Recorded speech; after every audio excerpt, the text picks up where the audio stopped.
Hey, it's Adam here, and you're watching The Culture Hack, where we're talking about how to create engaged workspaces that unlock the potential of your teams and drive your business forward in ways you've never seen. So stay tuned. Hello, and welcome to The Culture Hack. Today is super exciting. I have with me Jodi Gagné. She is an energy coach and an emotional freedom techniques practitioner. That sounds pretty exciting. Welcome, Jodi. Thanks so much for coming on the show. Thank you, Adam. I'm really excited about chatting with you today.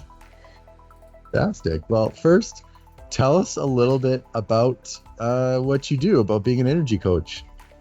Okay, so well, I think the interesting thing is to also just recognize that energy coach for me was it's a very new place that I found myself in, because I was very much a left brain thinker. I was a wedding planner, stage manager, lighting designer by trade, and so this segue into energy coach is really the opportunity to get a little bit deeper than thinking from my mind and allowing the actual wisdom of my body and the connection that I have with myself, and why I may do things the way I do things, and why I may react to the way I react. And it's really, it opens the door for reflection so that you can begin to explore what's really going on. So that's kind of like a ballpark of what energy coaching is. And it uses tools or strategies such as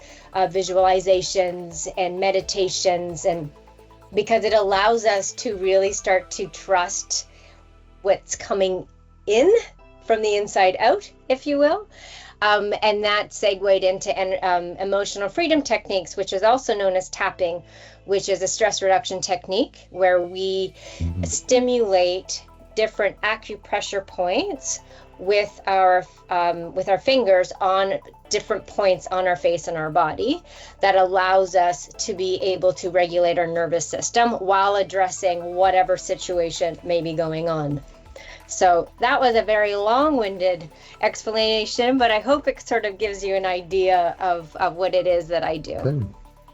All right, very cool. I love that, because I really believe that performance, like your ability to accomplish whatever it is you're trying to do, to whether that's in your professional or personal or whatever, it's so tied to emotional clarity and how you can process your emotions and not get stuck. Absolutely. So talk to me a little bit about that. How do you help your clients? What are they trying to accomplish when they come to you? Like, where are they stuck? Well, the interesting thing is usually what they think the problem is not the problem, right? And so it really allows them to be able to get honest with themselves.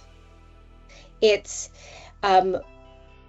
the opportunity to dive a little bit deeper, to go below the surface of what is presenting itself and trying to understand that there's another way that we can potentially look at it, and then to identify the relationship we have to what is going on.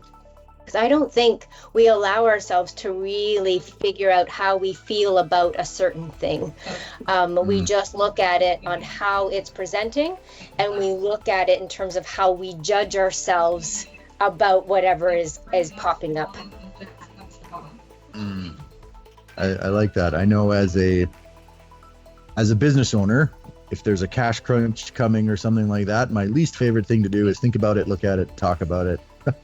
Yeah. Right? And it's probably, that fear is probably building inside me and affecting how I just make decisions and how I interact with people and that type of thing. Well, this is it, because we're afraid about what's going to come up. Like, what are we going to find when we actually start to search? Because I think the biggest thing is the fear is, what did I do wrong, is what we think of. Like, how did I mess that up? What did I do wrong? What's wrong with me? Or how could I have done that? Like, there's so much judgment we have about what is coming up. And the last thing we want is to have anyone shine a light on how we actually feel about ourselves or about the situation. Gotcha. So do you have any stories of clients or personalities that you've helped unblock something for them, or has allowed them to move forward in in their careers or their personal life?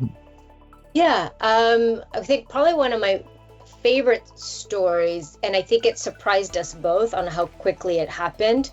It was one of my first sessions with a client, and we ended up, she was feeling extremely burnt out from her wedding cake company, her business and stuff, and she thought that she was looking for something else that she really wanted to create, and she was just like, you know what, I've been doing this for so long, I'm not really enjoying it, and stuff, and she didn't know what was the next avenue for her, what was going to bring in that kind of happiness and joy and fulfillment.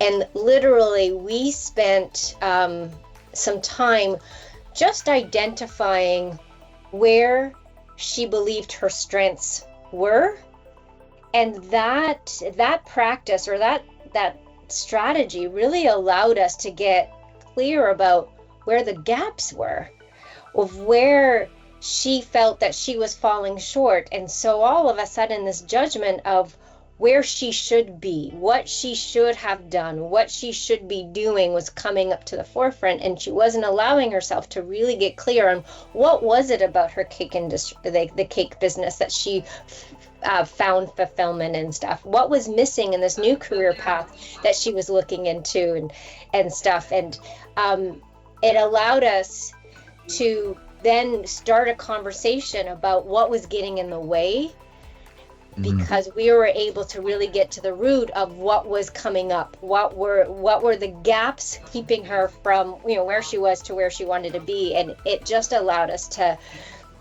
really unveil a lot of stuff, if you will. And I joke, but if I could share that at the beginning, almost like her color was kind of gray, like it was just this kind of like, yeah, it is what it is, and and she was very much a logical thinker, and this is the way I want it to look like, and this is how I want it to do. And then after the session we had, she came into full color. All of a sudden she was able to access that the missing piece for her was creativity. That is why she wasn't able to find fulfillment. Yeah, so all of a sudden she became full in color, because she was starting to recognize what she was missing, what she was needing in order to find that fulfillment in her career. And she actually reopened the cake business. Okay. Because all of a sudden she'd recognized that she was tired. Obviously she was experiencing burnout and stuff, and she was recognizing the boundaries that she needed to set around that company.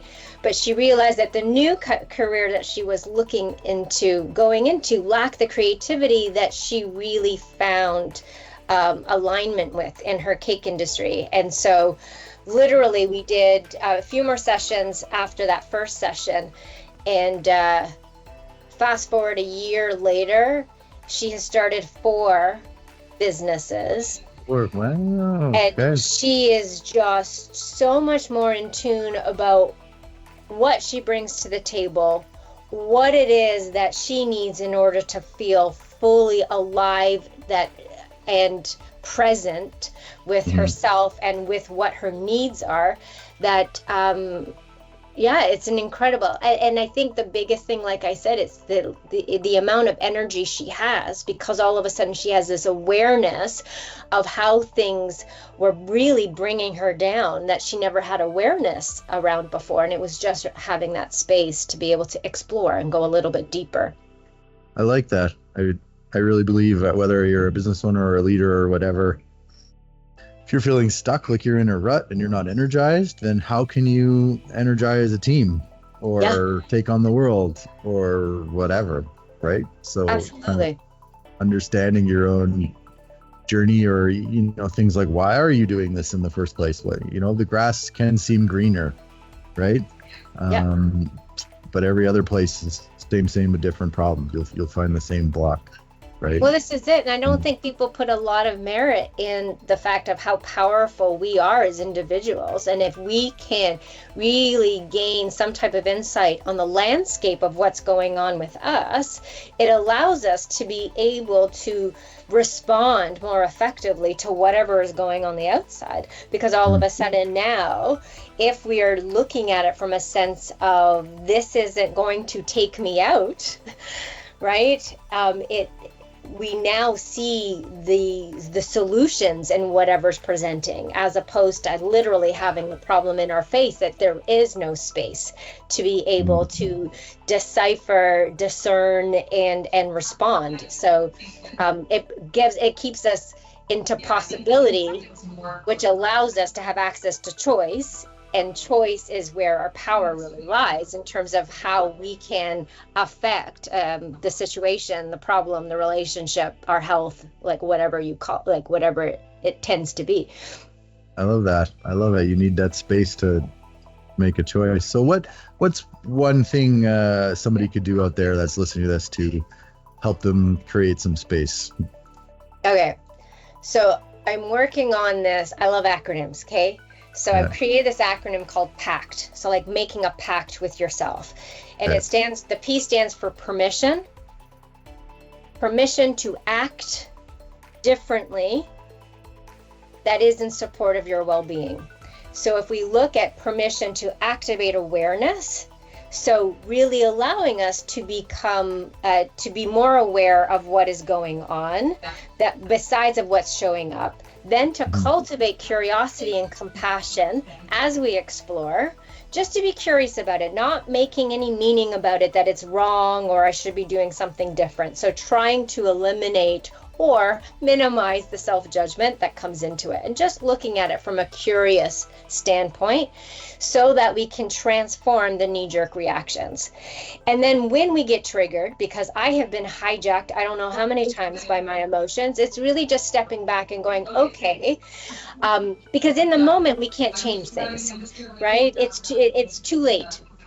But if we can practice activating awareness, cultivating curiosity, we all of a sudden get a handle on those knee-jerk reactions. So when it does happen, we can become faster to identify it and saying, oh, wait a second, at this point, I have a choice to respond differently. And so it's really allowing the emotions to be our navigating system to, oh, something's going on, something has given, it hit me a certain way, I've gotten a zap or a charge, and so let's get curious about that and what does that mean, and that allows you to be able to have such a handle on your response to whatever's showing up. I love it. Well, and I think, looking to the future, what I've seen is that leaders are looking for that introspection, that inner empathy, call it, because they can't be empathetic to your teams until you can be compassionate, empathetic to yourself. Love that. So are you seeing that with that desire kind of increasing and changing in people that you interact with? It's interesting because I don't think they come to me thinking that is what they're looking for. It's almost as if they come looking to see what tool or what strategy could be the fix, if you will. And I think what surprises them is being in a space that is supportive of that reflection, that connection, the ability to sort of step into and investigate. So I don't know if it's a desire of, it's almost as if the desire is to, let's fix the problem. I need to make some changes, right? And they think it's all on the outside. And I think the discovery process reveals that it is an inside job. Interesting. So it's just like you said, right? The problem is not the problem. Right? Yeah. Okay. I love that. Yeah. Well, thank you so much, Jodi. This has been a very interesting and thought-provoking discussion here this morning. So I really appreciate your time. Thank you so much, Adam. It was a pleasure. Hey, thanks for watching The Culture Hack. Do you want to chat culture and engagement? Give us a call and come on the show.